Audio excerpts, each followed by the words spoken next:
Article 5 process is something that I've been involved in both in terms of legislation, but also in some national efforts with other legislators. More to come on that later.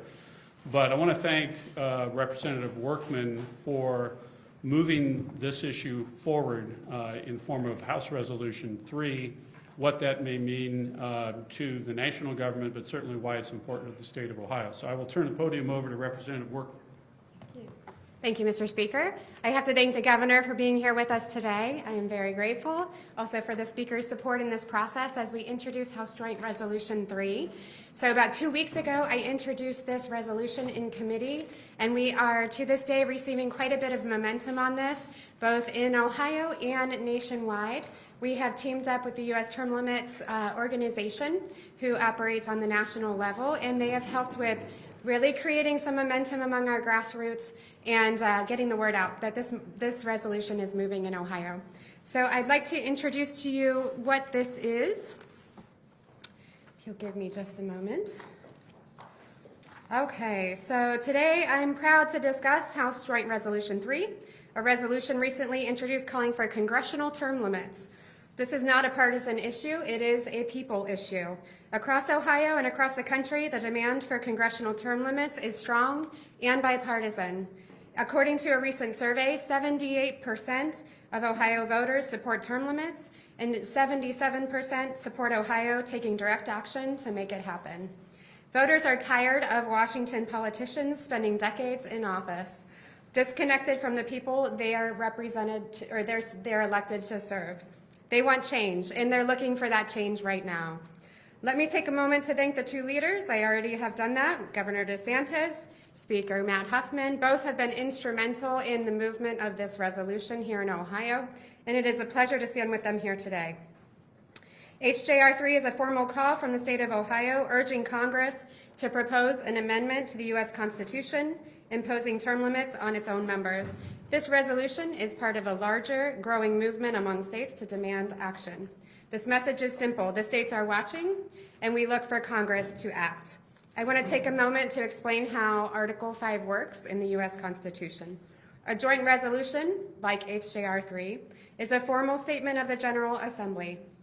It does not require the governor's signature, but it goes through the same legislative process. Committee hearings, floor votes in both chambers, and caucus discussions to gain the support needed to pass. Throughout this process, I've had the chance to engage in meaningful conversations with colleagues on both sides of the aisle. Many have shared stories from their districts where constituents are voicing frustration with the gridlock and entrenched interests in Washington. These conversations have reinforced what we already know. The people are ahead of politicians on this issue. They see term limits not as a partisan agenda, but as a common sense reform that will restore trust and opportunity in our federal government.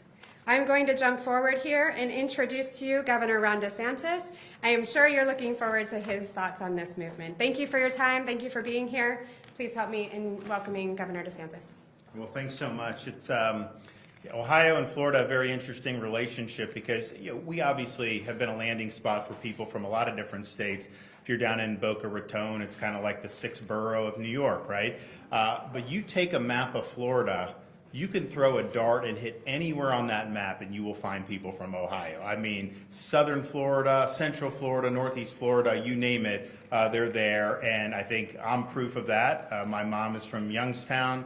My dad went to Youngstown State after growing up in western Pennsylvania. And my wife grew up in Troy, Ohio, and both of her parents are Ohio State Buckeye graduates. And I do extend my congratulations for the national championship victory. There was a time when that national championship really went through the state of Florida. It's been a while since any of our schools have been at that level. We think we may see something out of the Florida Gators this year. We had high hopes for the Seminoles a couple years ago, so we'll see what happens. But we do have a lot of similarities, including on political and governance. And this term limits movement is something I've been a part of for a number of years. I served 3 terms in the U.S. House of Representatives prior to becoming governor. I always remind people that I've recovered from that experience, but that experience did leave a mark about how Washington works and how the incentives to do really good policy are just skewed away from that. People get up there and basically they're told you got to pay your dues, you got to stay there, and the seniority and the longevity, and people want that to be their career. We have members that have been there for 30, 40 years, including people like Nancy Pelosi. That is not, I think, how the founding fathers envisioned this. I thought they thought at the time, you're going to get on horseback from somewhere in Virginia and go up to New York, which is where the capital was originally, or go to Philadelphia, or eventually Washington, D.C. That's not something you're going to want to be doing for 30 years. And so they talked about the need for term limits and decided, you probably don't need it. But I think that the incentives have really changed now. Even though Congress is almost universally disapproved of by the public year after year, 95, 98% of incumbents are reelected. It's not enough to say, well, people can just vote people out, because the incumbents have skewed the system and financing and campaign regulations to be able to make it difficult to dislodge them. But this Article 5 convention from the states is something that Florida has certified. We now have more and more states, up to 12, and this really just started a few years ago in earnest. Ohio is naturally the next state to take this on and do, and I think it would be important to advance the movement of term limits, but I also think just Ohio being an important state politically in the history of our country, but certainly right now in modern and with the modern Republican Party, it being one of the strongest Republican states now that has a large population, I think symbolically would be really, really important. You look at the national debt, you look at the lack of productivity in Congress. I'm also a supporter, full disclosure, of the balanced budget resolution that Ohio has passed, Florida's passed. I think we're now up to 27, 28 states. I think you're going to end up seeing that get into the 30s very soon. I think the incentives for them to basically bankrupt the country are strong. If you had a balanced budget amendment, it would change the incentives. If you had term limits, it will change the incentives. You know you have a limited amount of time, so make something of it. Do some big things that are actually going to leave a legacy that you can look back on. And I also think it's important that you serve in the House, you serve in the Senate. That's great, and do that, but at some point, you ought to live under the laws that you pass and see whether that was good work or not. And what happens in modern Congress, once they get into that, they kind of become part of a separate political class that's not really ever back in normal society in many instances, because even when people serve 20, 30 years, a lot of times they just stay in Washington after that. So this is a very positive reform. I think if the founding fathers were here today, people like James Madison would support term limits, giving all the changes that have happened over these many, many decades. And I have never seen an issue, and Representative Workman hit it right on the head, it's not a partisan issue. Republican, Democrat, rich, poor, male, female, black, white, it doesn't matter. People support term limits.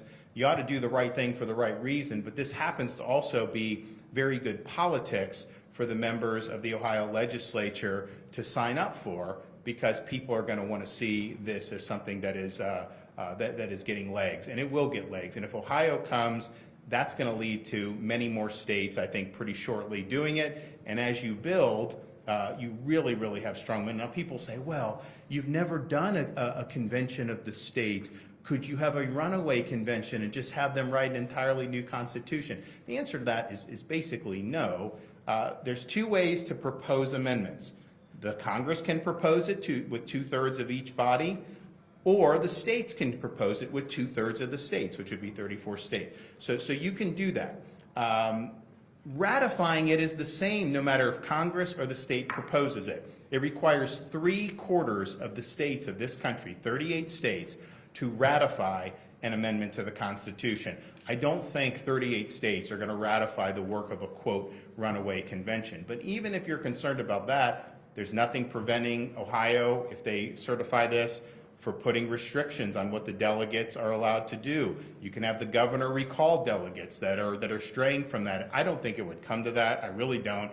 Term limits is popular. It could absolutely get 3/4 of the states to be ratified. You know, really crazy changes, like, you know, people have talked about, oh, they could go after the Second Amendment. None of that is going to have any chance to get ratified. So I don't think it's an appropriate concern. And I also think if that's a concern you had, you're basically saying that the Founding Fathers got it wrong. I think the Founding Fathers got it right. I think they knew that constitutions periodically needed to be amended, not something you should do lightly. It's not something you should do every year. but sometimes they needed that. And if you lodged it only in Congress, if Congress was the problem, then the people would have no recourse to make the changes that are necessary. So the states created the federal government, not the other way around.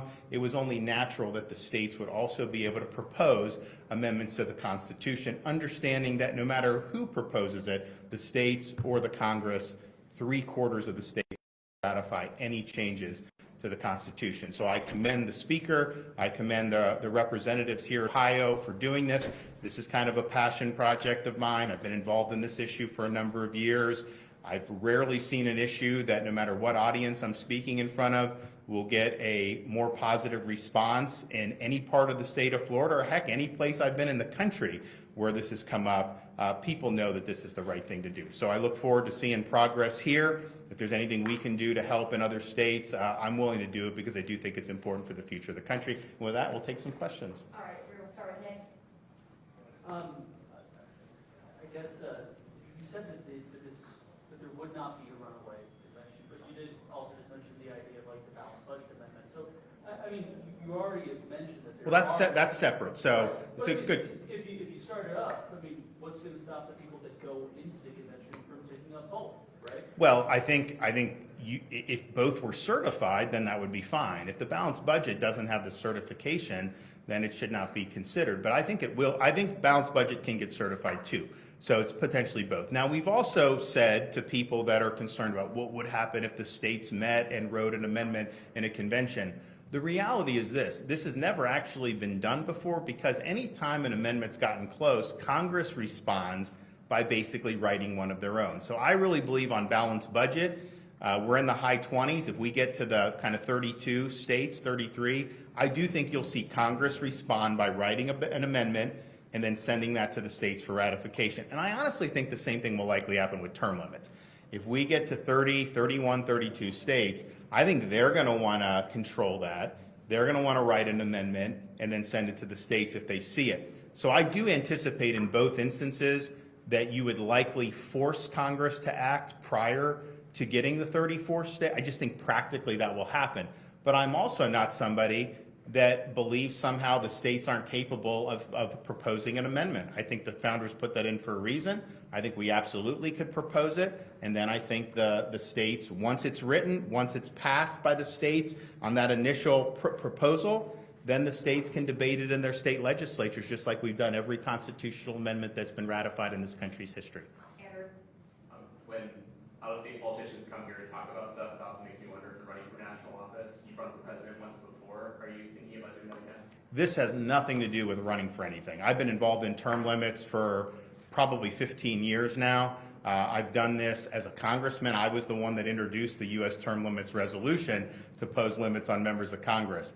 Didn't get a whole lot of support in Congress, as you can imagine. And so since I've been governor, anytime I've had an opportunity to do it, I've done it. So I wouldn't read anything into it in terms of political. I will be doing this term limits thing until we get it done. Jeremy. Mr. Speaker, do you favor legalizing iLottery, online poker? We're just going to talk about this. Ask me that tomorrow after rules if you'd like to, if that's okay. All right? Governor, do you expect to actually get to 34 states on this, or are you building momentum to try to get Congress to act on its own? So I think that if we build the momentum, I do think Congress will act. Now, I'm fine taking it through to 34, but the reality is I know how these guys operate, right? And so what they would do, so say you have the amendment, 3 terms in the House, 2 terms in the Senate. So that's 18 years someone could serve. That's a long time, big portion of someone's life. Say that's getting momentum. I think what they would do is see the writing on the wall. They'd probably do something similar, but they'd probably grandfather themselves in. So if someone had been in for 20, it wouldn't attach until the new representative gets elected. So there's a lot of permutations where they could take it, do something that would still be positive, but maybe not quite as good. But then people like me would just say, well, a bird in the hand's worth 2 in the bush. I mean, the amendment process, if you do an Article 5 convention, would take a lot of time. If we get a dozen states to come on board pretty quickly, that momentum's there, and you get into the mid-20s, and then all of a sudden Congress is going to notice, it would be easier if Congress just wrote it and passed it, because they can do 2/3, and immediately that goes to the states, and then let the states decide. If you actually got to 34, Then you'd have to have the states meet, they'd have to write it, and then they'd have to approve the proposal. Then you still have the states that would have to turn around and either vote yes or no on ratification. So practically speaking, if we could pressure Congress to do the right thing, that would be the easiest route to go to get it. And look, I'm confident 38 states would ratify term limits. There's some other things that I would be supportive of for changes that I recognize may have more of an uphill battle. But even in states like California, voters have embraced term limits when it's been put to them. So I feel very confident that it would get 38 states. I've not seen an issue that's polled above 80% consistently, literally for like 3 decades. I mean, it's incredible the amount of support you have for term limits. Does Florida have term limits for state offices, and how would that compare to what you have in mind for the federal level? We do. So it's interesting. There was a voter-approved constitutional amendment in 1992 that provided term limits of 4 terms in the state house, 2-year terms, and 2 4-year terms in the state senate. So basically, you get 16 years between the 2 bodies if that's what you wanted. That amendment also included similar term limits on the U.S. House and U.S. Senate. And other states were doing it at the time. That got challenged in court and went up to the Supreme Court, and the Supreme Court in a 5-4 decision said that states could not term limit their federal representatives. Now, it was a divided court. Justice Thomas wrote a very strong dissent. I'm not sure the court would come out the same way today as they did then, but I think that states should just be able to do this. I think if Ohio wants term limits for its U.S. Senate and U.S. House members, I do think that the voters of Ohio should be able to approve that as part of your Constitution. And so I disagree with term limits v. Thornton. I think the court could reevaluate that under the appropriate circumstances. But what's happened in Florida is you get elected, you know you have four terms in the House. It's not, I mean, most people stay for 4, not all. You have 4 terms. And then there's a speaker that's elected every 2 years, so you get 1 chance to be speaker for 2 years. Now, I'm not saying that's how the Congress would have to do it, and there's pluses and minuses to how Florida does it. But what I've seen is when folks come in, by and large, they're thinking about not that the fact they're going to get reelected for another 10 or 20 years because they know they're not. It's, okay, how can I leave a mark, a positive, how can I make a positive difference for Florida? And I think the incentives have been better in Florida. I would put the productivity, certainly my first 6 years as governor, I'd put the productivity up against any state. I think it's been very, very strong. I'm not sure that would have been the case if you didn't have term limits. I just don't know. But I can say here as governor, our model has worked, and I think it's worked much better than what's happened in Washington. All right, we have 2 more. Danny? So Speaker Huffman, when Senator Heidi left office due to term limits, I spoke with him about this issue, and he said that he disagrees with term limits. Yeah. Saying he thinks voters support term limits because legislators have all this power, and we're going to return power back to us. Well, none of this goes back there. The power goes to the bureaucrats, goes to the lobbyists, goes to the executive branch. That's what he said. Why? First of all, do you agree with that? Second of all, why wouldn't that kind of thing happen at the federal level? Sure. So yeah, I've spoke many times about term limits here in Ohio and the structure of what we have in place. I think right now there are maybe 5 members of at least on the Republican side in the House who have more than 10 years experience in the legislature. And I do think that a non-informed legislature empowers bureaucrats.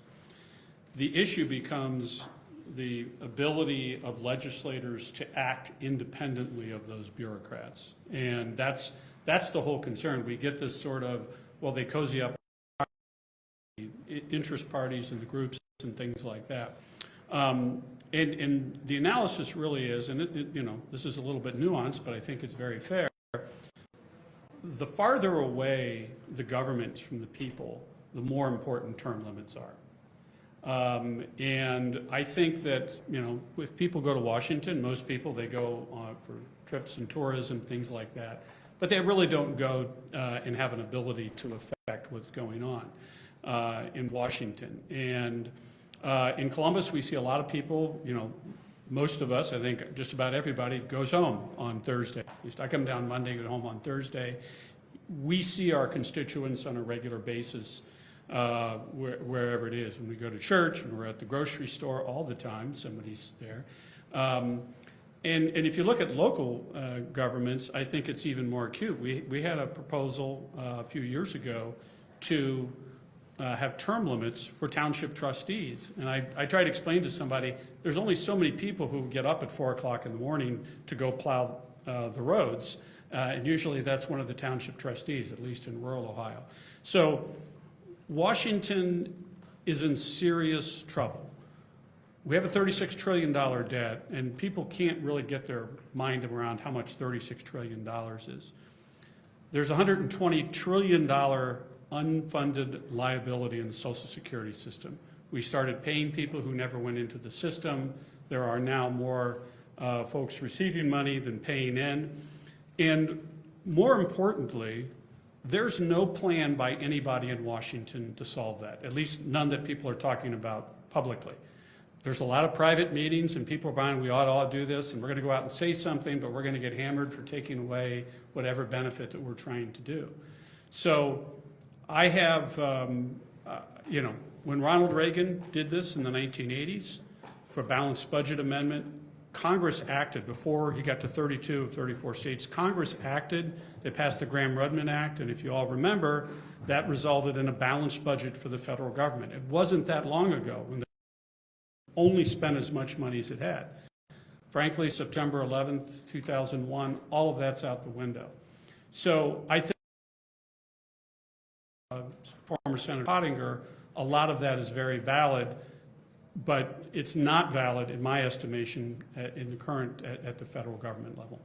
Okay? Sarah, Well, just before, I mean, I'll take it, but I hear this stuff about congressional term. People say, oh, well, then the lobbyists are going to run it. Then the staff is going to run it. Who do you think has been running it now? When they do these omnibus bills, do you think that's something that all 435 of these House members are actively debating? Of course not. They are locked in a room with a cadre of staffers, maybe a handful of members. They produce some monstrosity. It's almost like, you know, the white smoke at the Vatican. All of a sudden, an omnibus, we have one. And then they publish it. And then these guys vote on it like six hours later. 1,200 pages, 1,500 pages, 2,500 pages. So all of that is done by staff. Many of these folks have been there a long time. That's now without term limits. And then obviously, I don't think anyone is going to act like lobbyists are not a major part of the process up there. So I think if you have term limits, I think there'd be an incentive to maybe clean house with some people that have been there for a long time. There's always a balance. I mean, you want some institutional memory, and I think that that's good, but you also want people that bring fresh thinking and are not just going to say, we've always done it this way, but clearly, you talk about empowering the executive branch. We have a massive, unaccountable fourth branch of government with our federal bureaucracy. The president's trying to exercise and reassert Article 2 authority over that. I think he's right to do it. Obviously, there's a lot of issues that the courts are trying to get involved with to try to stop that. But the reality is the bureaucracy has grown more powerful and less accountable over these many decades without term limits. And in fact, these members of Congress, they're more likely to get reelected if they punt more issues to the bureaucracy, because they don't want to have to go on the record on some of these things. They can punt it to the agencies and then just say, hey, you know, the agency's going to make the decisions. And so that's what's happened now under the current iteration. So I agree you don't want staff running it. I agree you don't want lobbyists running it. And I agree you don't want a massive fourth branch of government. But that's exactly what we have under the current system. All right, last question, Sarah. Governor, our term limits in Ohio and the state legislature in some ways are in name only because you can be elected to the House and then the Senate and then back to the House. Is that how it works in Florida? And Speaker Huffman, you've served for 18 years now and just recently were reelected to the House. So do you think it should be stricter? So Florida is exactly that. And actually, it got even worse because our Supreme Court just issued a decision. We had a member of the state House who had previously been termed out of the Senate. So she served 2 four-year terms in the Senate, was termed out, ran for House after that, got elected. Then the senator resigned a couple months after the election. So then she went and she got elected. You know, there was litigation about whether she should be on the ballot. The Supreme Court said that she could be on the ballot. So it's even worse. You can do 8 years in the Florida Senate, have a placeholder win, they can resign, and then you can run. So you're basically doing consecutive years, and that's what our Constitution says. So I think it was a bad decision, but I think that the way it was drafted initially back in the early 90s, it's susceptible to that type of interpretation. I believe that the Article 5 proposal from U.S. term limits would likely be, similar to like the presidential term limit, like you could this number of times, and then that's it. I don't think you'd see ping-ponging back, but that is in Florida, and the members that have done that, short of this more recent example, are allowed to do it. All right, thank you all, appreciate it. Thank you. Thanks so much. That's great, yeah. We can be helpful, let us know. I think it's important.